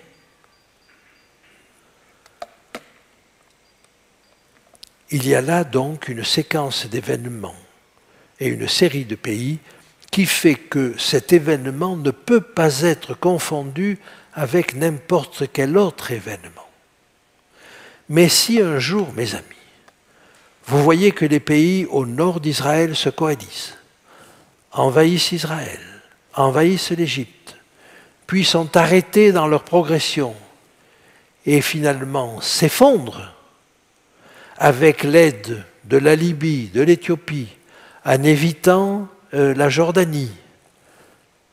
J'espère que vous vous rappellerez de ce chapitre 11 et que vous vous direz, là, on est vraiment près de la fin. Rappelez-vous qu'à 2 reprises dans le chapitre 11, il nous est dit, ce n'est pas encore la fin. Il y a eu des persécutions, ce n'est pas encore la fin. Et là, le texte nous dit, voilà la fin. Voilà le dernier événement. Voilà ce qui va se passer. Devons-nous nous inquiéter pour cette guerre-là? Non. Notre souci, il est autre. Notre souci est d'avoir nos noms inscrits dans le livre de vie. Parce que c'est cela qui importe pour Christ. C'est cela qui importe dans notre relation avec Dieu. Et ces textes-là ne sont pas donnés pour nous faire peur. Ils nous sont donnés au contraire comme des avertissements.